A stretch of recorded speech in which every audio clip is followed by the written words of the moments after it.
شروع کرتے ہیں اللہ کے بابرکت نام سے جو بڑا مہربان اور نہایت رحم والا ہے۔ تمام تعریفیں میرے اللہ رب العزت کے لیے ہیں۔ خوفناک کہانیوں کے معزز ناظرین کو میری طرف سے السلام علیکم۔ امید کرتی ہوں آپ سب لوگ خیریت سے ہوں گے، جہاں ہوں گے خوش ہوں گے۔ آج آپ لوگوں کے لیے بہت زیادہ انٹرسٹنگ سٹوریز لے کر آئی ہوں جنہیں آپ لوگ بہت پسند کریں گے۔ آج کی پہلی خوفناک کہانی فیصل شیئر کر رہے ہیں کراچی سے۔ فیصل کہتے ہیں ہم لوگ کراچی کے رہنے والے ہیں اور آج آپ کے ساتھ ہم لوگوں کی زندگی میں پیش آنے والی بہت ہی زیادہ ڈراؤنی کہانی شیئر کرنا چاہتا ہوں۔ آج سے 15 سال پرانی بات ہے، ہم لوگوں نے کراچی کلفٹن میں ایک گھر لیا۔ وہ گھر جو تھا بہت زیادہ خوبصورت اور بہت زیادہ بڑا گھر تھا۔ میرے والد صاحب کو ہمیشہ سے ہی شوق تھا کہ کراچی کلفٹن میں ان کا ایک گھر ہو۔ انہوں نے اپنے اس خواب کی تعمیر کے لیے انہوں نے وہاں پر ایک گھر لیا۔ میرے والد صاحب جو تھے وہ شروع سے ہی بیرون ملک ہوتے تھے، سول انجینئر تھے، تو وہاں پر جب بھی وہ کہتے تھے وہ یہی کہتے تھے میں نے اپنا گھر کراچی کلفٹن میں ہی لینا ہے۔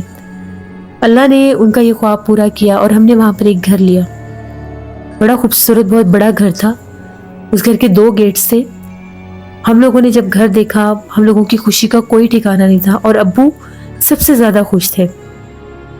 ہم لوگ اس گھر میں شفٹ ہو گئے۔ وہاں پر شفٹ ہونے سے پہلے ہم لوگ گلستان جوہر رہتے تھے، تو اس کے بعد پھر ہم لوگ کراچی کلفٹن میں شفٹ ہو گئے۔ نئی جگہ تھی، نئی سوسائٹی تھی، اتنا زیادہ لوگوں کے ساتھ انٹریکشن ابھی نہیں تھا۔ وہاں پر شفٹ ہوئے ابھی ہمیں 10 سے 15 دن ہی گزرے تھے، ہم لوگ بہت زیادہ خوش تھے۔ جو وہاں کی سوسائٹی ہے، جو وہاں کا ویو ہے، وہ سب ہمیں بہت زیادہ اچھا لگنے لگا۔ ایک دفعہ کی بات ہے کہ ہم لوگ صدقے کے لیے کالا بکرا لے کر آئے۔ ابو کو یہ وہم تھا کہ ایک دفعہ صدقہ بھی دے دینا چاہیے گھر میں سے، تاکہ اللہ ہمارے گھر کو نظر بد سے بچائے۔ تو وہاں پر ہم لوگوں نے بکرا ذبح کیا گھر میں ہی۔ ابو نے کسائی کو بلایا، انہوں نے بکرا ذبح کیا۔ جو گوشت وغیرہ تھا ہم لوگوں نے وہ تقسیم بھی کیا۔ اس کے علاوہ کچھ گھر میں بھی ہم لوگوں نے اپنے لیے بھی تھوڑا سا رکھا۔ اب جو اس کا سر تھا، امی نے یہ کہا کہ یہ سر جا کر جو ہم لوگوں کی چھت ہے، اس سر کو، بکرے کے سر کو جا کر وہاں پر اوپر پھینکو۔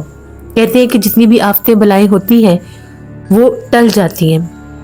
تو میری بہن جو تھی وہ بھاگی بھاگی گئی اور جیسے ہی چھت پر گئی، شام ہو گئی تھی، اس کے ذہن میں بھی ایسا کچھ نہیں تھا کہ کچھ بھی ہو سکتا ہے۔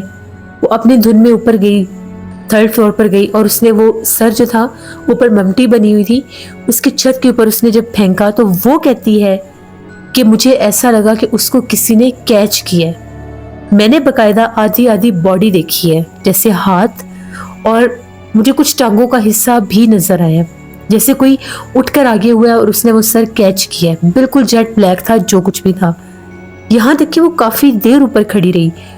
وہ جو 3rd فلور کی گرل تھی اس کے اوپر چڑھ کر دیکھنا چاہ رہی تھی کہ اس کو کیچ کس نے کیا۔ امی نے اس کو آواز دی کہ تمہیں اتنی دیر ہو گئی، تم ابھی تک نیچے کیوں نہیں آئی؟ اس نے کہا کہ میں آ رہی ہوں۔ کافی دیر وہ پلٹ کر پیچھے ہی دیکھتی رہی۔ جب وہ نیچے آئی تو وہ بہت زیادہ حیران، پریشان اور گمسم سی تھی۔ تو امی نے اس سے پوچھا کہ آخر کیا بات ہے، تم اتنی پریشان کیوں ہو؟ اس نے یہ کہا کہ امی جیسے میں نے اوپر جا کر وہ بکرے کا سر تیسری چھت کی طرف پھینکنا چاہا جیسے آپ نے مجھے بتایا تھا، تو اس کو باقاعدہ وہاں سے کسی نے کیچ کیا ہے۔ جیسے ہم کسی کے اوپر کوئی کھڑا اس کو چیز پھینکتے ہیں تو کوئی آگے سے کیچ کرتا ہے۔ امی نے کہا تمہارا وہم ایسے کیسے ممکن ہے، وہ ممٹی کا چھت اتنا اونچا ہے، وہاں پر کون ہوگا؟ بہرحال اس کا یہی دعویٰ تھا، اور یہ بھی اس نے کہا کہ جب میں سیڑھیوں سے نیچے اتر رہی تھی تو مجھے عجیب و غریب ہڈیوں کو چبانے کی آواز بھی آئی۔ وہ بہت زیادہ خوفزدہ تھی۔ اس کے بعد وہ جو بکرے کی کھال تھی اور کچھ اور اس کے پاؤں جو کٹے ہوئے ہوتے ہیں وہ سارے، وہ ہم لوگوں نے ایک بیگ میں ڈال کے ابھی گیٹ کی ایک سائڈ پر ہی رکھ دیے کہ صبح وہاں پر جس طرح سے سویپر آتا تھا تو اس کو ہم لوگ دے دیں گے۔ یہ ہم لوگوں کے ذہن میں تھا۔ بڑے خوش تھے۔ اگلے دن ابو نے کہا کہ دعوت بھی کریں گے سب کی۔ اس رات میری بہن کی طبیعت کچھ خراب ہو گئی۔ اس نے رونا شروع کر دیا اور یہ کہا کہ میرے سر میں بہت درد ہو رہا ہے۔ مجھے ایسا لگ رہا ہے کہ میرے سر کو کوئی دبا رہا ہے، کوئی میرے سر پر ہاتھ رکھ کے میرے سر کو پریس کر رہا ہے۔ امی نے آیت الکرسی پڑھ کر دم کیا۔ ابو نے اس کو سمجھایا کہ ایسا ویسا کچھ بھی نہیں ہے، تمہیں وہم کرنے کی ضرورت نہیں ہے، تم سو جاؤ۔ بڑی مشکل سے اس کو سلایا۔ باقی ہم لوگ سب جاگ رہے تھے، میرے دوسرے بہن بھائی، ہم لوگ 3 بھائی اور 2 بہنیں ہیں، تو ہم سب ابھی جاگ ہی رہے تھے، صرف وہ سو رہی تھی۔ ابو کی عادت تھی وہ سونے سے پہلے جا کر باہر سارے گیٹ چیک کیا کرتے تھے، ان کے لاک چیک کیا کرتے تھے، پھر آ کر وہ انٹرس ڈور کو لاک کیا کرتے تھے، اور تب ہم لوگ سب سونے کے لیے کمرے میں جایا کرتے تھے۔ اس ٹائم تک بھی ہم لوگ سب ٹی وی لانچ میں بیٹھے ہوئے تھے، کھانے کے بعد ہم لوگ چائے پی رہے تھے۔ 12:30 پونے 1 ہو گئے تو ابو نے کہا کہ میں ذرا باہر کے لاک چیک کر آتا ہوں۔ ایک گیٹ ہمارے یوز میں تھا اور ایک گیٹ ہم لوگوں نے ابھی یوز میں نہیں رکھا تھا۔ وہ گھر اس سٹائل میں بنا ہوا تھا کہ اگر اس گھر کو کوئی رینٹ آؤٹ بھی کرتا ہے تو ان کا راستہ الگ ہو سکتا تھا، یعنی ان کا گیٹ ہی الگ تھا۔ اس میں کوئی دیوار نہیں تھی، نہ کوئی پارٹیشن تھی، صرف گیٹ 2 تھے۔ ابو جب گئے باہر تو ایک دم سے ایسا لگا کہ جس طرح سے ابو بڑی تیزی سے بھاگ رہے ہیں باہر۔ ان کے بھاگنے کی اور کچھ بولنے کی آوازیں آئی نا، تو ہم لوگ باہر بھاگے کہ ابو کو کیا ہوا ہے، تو دیکھا ابو دوسرے گیٹ کی طرف جو گیلری تھی اس طرف بھاگتے ہوئے جا رہے تھے۔ ہم لوگ ابو کے پیچھے بھاگے کہ ابو نے کیا دیکھا ایسا، کون ہے وہاں پر جس کے پیچھے بھاگ رہے ہیں۔ جیسے ہی گئے تو ابو وہ سامنے والے دوسرے گیٹ کے سامنے والی گیلری کے درمیان میں تھے اور بہت زیادہ پریشان تھے۔ ہم نے ابو کو کہا کہ کیا مسئلہ ہے، کیا ہوا ہے آپ کو، کس کے پیچھے بھاگ رہے ہیں؟ تو ان کا یہ کہنا تھا کہ وہ جو ہم لوگوں نے باہر ایک بیگ رکھا تھا بلیک کلر کا، جس میں وہ اس کے بکرے کے وہ کٹے ہوئے پاؤں، اس کی کھال اور ایسی چیزیں تھیں۔ ابو کہتے جب میں باہر آیا تو میں کیا دیکھتا ہوں، ایک عجیب و غریب کوئی مخلوق ہے، جیسے انسان لگتا بھی ہے اور چہرہ بہت بھیانک ہے، چہرہ اتنا خوفناک ہے جس طرح بکرے کی شکل ہوتی ہے، باقاعدہ بکرے جیسا اس کا چہرہ تھا۔ باقی جو دھڑ تھا وہ انسان کا تھا، لیکن بالکل جیسے اس کی کمر جھکی ہوئی تھی، جسم پر بہت زیادہ بال تھے اور زبان منہ سے باہر نکلی ہوئی تھی، اور اس نے وہ بیگ کھولا ہوا تھا اور اس میں سے وہ جو بکرے کی کھال اور وہ سارے اس کے جو بلڈ لگا ہوا تھا اس کو چاٹ رہا تھا، یہاں تک کہ وہ بیگ کھلا ہوا تھا۔ تو جیسے ابو نے ایک دم سے دیکھا، ابو چیخے کہ کون ہے یہ، یہاں پر کیا ہو رہا ہے، کون ہے یہ؟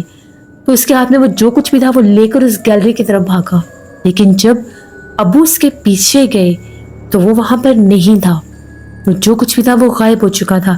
ایسے ہی حلیہ میری بہن نے بھی بتایا تھا۔ ابو کو ہم لوگوں نے کہا کہ ابو آپ اندر آ جائیں، باہر نہ جائیں، پتہ نہیں وہ کیا تھا کیا نہیں۔ پوری گیلری ہم لوگوں نے چیک کی، وہم ہو گیا۔ 2nd فلور پر گئے، 2nd فلور کے سارے روم لاک تھے، ٹی وی لانچ بند تھا۔ باہر ٹیرس پر گئے، وہ سارا حصہ چیک کیا، اس کا جو بیک سائڈ والا ٹیرس تھا جو اس گیلری سے اٹیچ تھا، وہاں جا کر دیکھا کچھ بھی نہیں تھا۔ 3rd فلور پر گئے، وہاں پر صرف 2 روم تھے، اس کو چیک کیا، وہ بھی بالکل کلین تھا۔ لیکن جیسے ہم لوگ 3rd فلور پر گئے، ہمیں جب ہم لوگ واپس آنے لگے تو ایسا لگا کہ جس طرح سے اوپر والا جو ایک کمرہ ہے جو دوسری جانب بنتا ہے، بالکل سامنے 2 کمرے تھے اور وہ لیفٹ سائڈ والا روم تھا، جس طرح سے اس کی کھڑکی کو کسی نے بند کیا ہے۔ ہم لوگوں نے پلٹ کر دیکھا اور پوچھا کون ہے وہاں پر۔ ابو بھی تھے، امی، ہم سب بہن بھائی، صرف میری جو چھوٹی بہن تھی وہ نیچے سو رہی تھی، باقی ہم لوگ پوری فیملی 3rd فلور پر تھے۔ ہم لوگوں نے وارننگ دی کہ تم جو کوئی بھی ہو، ہم تمہیں کوئی نقصان نہیں دیں گے، تم بتاؤ تم کون ہو اور یہاں پر کیوں ہو۔ یعنی ہم لوگ سمجھ رہے تھے کہ کوئی چور ہے، کوئی انسان ہے۔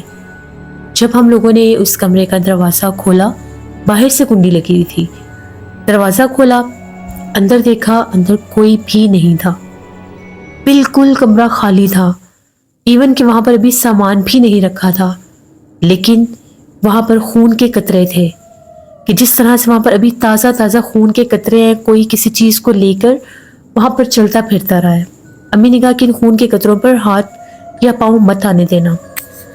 ویسے ہم لوگوں نے کمرہ بند کیا، کھڑکی بند کی، ابھی ہم لوگ سیڑھیوں میں ہی تھے، کھڑکی کھلنے کی پھر آواز آئی۔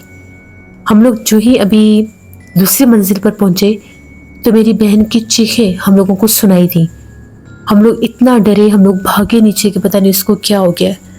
جیسے ہم لوگ کمرے میں گئے تو وہ بلینکٹ سمیت ٹی وی لانچ میں تھی، جیسے اس کو کوئی گھسیٹ رہا ہے۔ باقاعدہ ہم لوگوں نے اس کو بلینکٹ سمیت اس کے کمرے سے باہر اتنا بھی ہم لوگوں نے ونڈو میں سے دیکھا کہ جیسے اس کو کوئی لے کر جا رہا ہے۔ امی چیخیں مارتی ہوئی اندر بھاگی، ہم لوگ بھاگے، وہ چلا رہی تھی، چیخ رہی تھی اور ایسی حالت میں تھی کہ استغفر اللہ، پتہ نہیں کیا ہو جائے گا۔ اس کو بڑی مشکل سے ہم لوگوں نے سنبھالا، کنٹرول کیا اور اس سے ساری بات جاننے کی کوشش کی کہ یہ اس طرح سے ایسے کیسے ہو سکتا ہے، اس کو کون گھسیٹ رہا تھا بستر سے۔ تو اس نے یہ کہا کہ ایک دم سے کمرے کا دروازہ کھلا اور مجھے اس طرح سے آواز آئی کہ جس طرح سے کوئی بہت بھاری سانس لے رہا ہے میرے پاس۔ تو میں ڈر گئی کہ پتہ نہیں میں خواب دیکھ رہی ہوں۔ جب میری آنکھ کھلی تو کمرے میں 0 لائٹ بلب جل رہا تھا۔ اس کی روشنی میں نے دیکھا ایک عجیب و غریب چہرے والا، جس طرح سے کوئی مرد ہے اور وہ بالکل جھکا ہے، اس کی کمر جھکی ہوئی ہے، چہرہ اس کا بکرے جیسا تھا، بہت بھیانک۔ اس نے باقاعدہ انسانوں کی طرح اس کے ہاتھ پاؤں تھے، مجھے پاؤں والی سائڈ سے پکڑ کر بیڈ سے نیچے گرایا اور گھسیٹنا شروع کر دیا، اور وہ مجھے اس انٹرس سے باہر کی طرف لے کر جانا چاہتا تھا۔ میں اتنا چلائی جب اس نے مجھے بیڈ سے نیچے گرایا، میری کمر پر بہت زیادہ چوٹ بھی لگی، یہاں تک کہ اس کے ہاتھ بھی چھل گئے تھے۔ نیچے کارپٹ تھا جیسے، اور کمرے سے باہر نکلتے تھے تو وہ تھوڑی سی جو فلور کے ایک کارنر ہوتا ہے تھوڑا سا اونچا تھا، وہ وہاں سے اس کے بازو چھل گئے تھے۔ امی بہت زیادہ ڈر گئی، رونے لگ گئی، ابو پریشان جو کچھ اوپر دیکھ کر آئے تھے۔ ہم لوگوں نے پورا گھر لاک کیا، ہم لوگ سارے بہن بھائی امی ابو کے ساتھ ایک کمرے میں تھے جو امی ابو والا کمرہ تھا۔ میری بہن تو روئی جا رہی تھی، بڑی مشکل سے اس کو ہم لوگوں نے نارمل کیا۔ امی نے کہا کہ ہو یا نہ ہو اس گھر میں جنات ہیں، کیونکہ جس جگہ پر جنات ہوتے ہیں وہ کچے گوشت پر ضرور آتے ہیں۔ ابھی جب سے ہم لوگ اس گھر میں آئے ہیں، ہم لوگ کھانا زیادہ تر باہر سے لاتے تھے اور جتنا بھی وہ گاربیج ہوتا تھا باہر پھینک دیتے تھے، اور ہم لوگوں کو حیرت ہوتی تھی کہ ہم لوگوں کے گھر میں کوئی مطلب پیٹ نہیں تھا، کوئی کتا بلی کچھ نہیں تھا، لیکن وہ گاربیج صبح بالکل خالی ہوتا تھا، ہڈیاں وغیرہ غائب ہوتی تھی اور صرف ریپر ہی ہوتے تھے، تو ہمیں لگتا تھا بلی آتی ہوگی تو وہ کھا لیتی ہوگی، لیکن اب پتہ چلا کہ وہاں تو مخلوق ہی کچھ اور تھی۔ جب ہم لوگوں نے وہاں پر وہ بکرے کا صدقہ دیا تو اس کے بعد وہ چیز ظاہر ہوئی۔ اب ہم لوگ ڈرے ہوئے تھے۔ تھوڑی دیر کے بعد گھر کے پورے حصے میں آل اراؤنڈ ہم لوگوں کو آوازیں آنے لگ گئیں، اور آوازیں ایسی تھی کہ جس طرح سے باقاعدہ کوئی جانور بھاگ رہا ہے، جیسے ان کے پیروں کی آواز ہوتی ہے۔ ہم لوگ بہت ڈر گئے، ابو اتنے خوفزدہ تھے۔ ابو نے کہا کہ میں صبح ہی کسی صاحب علم کو لے کر آتا ہوں اور پتہ کرتا ہوں کہ آخر ماجرا کیا ہے۔ میں نے جب یہ گھر دیکھا تھا، میں دیکھنے آیا تھا، تو مجھے یہاں پر ایسا کچھ بھی محسوس نہیں ہوا تھا۔ یہ گھر تو مجھے اتنا پسند آیا تھا کہ میں نے فوراً ہی اس کو خرید لیا۔ ہم لوگ اسی طرح سے رات بھر جاگتے رہے، باقاعدہ لگتا تھا کہ جیسے دوسری منزل کے اوپر جو کمرے ہیں ان کے دروازے کھل رہے ہیں، بند ہو رہے ہیں، سیڑھیوں میں کسی کے اترنے چڑھنے کی آوازیں، لیکن وہ انسانی پاؤں نہیں تھے۔ اس کو میرے ابو نے بھی دیکھا، میری بہن نے بھی دیکھا۔ اس نے امی ابو سے کہا کہ میں آپ کو بتا رہی تھی کہ جب میں نے وہ بکرے کا سر پھینکا تھا، اس کو کسی نے کیچ کیا تھا، جیسے ممٹی والی چھت کے اوپر کوئی بیٹھا ہوا تھا۔ پوری رات جاگنے کے بعد اتنی نیند تھی کہ ہم لوگ نڈھال ہو کر سوئے۔ صبح 10-11 بجے ہم لوگ جاگے۔ جب ہم لوگ کمرے سے باہر نکلے تو سارے ٹی وی لانچ کا سامان الٹ پلٹ ہوا تھا۔ میری سسٹر کا جو کمرہ تھا اس کے کمرے کا سامان الٹ پلٹ ہوا تھا، جیسے باقاعدہ کسی نے گھر کا پورا سامان بکھیر دیا۔ اتنی بری حالت تھی گھر کی۔ باہر بھی گئے تو پودے بھی ایسے جیسے کوئی تہس نہس کر کے گیا۔ ہم لوگوں نے سامان وغیرہ سیدھا کیا، ساری خوشی سب کچھ ہم لوگوں کا دھرم بھرم ہو گیا۔ ابو کا آج ارادہ تھا کہ گھر میں دعوت کریں گے سب کی، لیکن پریشانی اتنی بنی۔ ناشتہ وغیرہ کیا سب نے، اس کے بعد میرے ابو چلے گئے۔ ابو کے کچھ دوست تھے، ان سے رابطہ کیا، وہ کسی صاحب علم کو جانتے تھے، ان کو پھر وہاں سے لے کر آئے۔ وہ صاحب علم جب ہمارے گھر میں آئے، داخل ہوئے، انہیں سارے واقعات بتائے، ساری جگہیں دکھائی۔ ان کا یہ کہنا تھا کہ یہ مخلوق جو ہے یہ جنات ہیں، یہ جن ہیں، یہ ایک نہیں ہے، یہ بہت سارے ہیں، ان کا پورا گھر ہے، ان میں فیمیل بھی ہیں، ان میں میل بھی ہیں، ان میں بچے بھی ہیں. اور جنات کی یہ جو قسم ہے یہ بہت بھیانک جنات ہوتے ہیں. یہ جس طرح سے عفریت قبیلے سے ہیں اور یہ بڑا سخت جنات کی ایک قسم ہے اور یہ گھر آسیب زدہ ہے.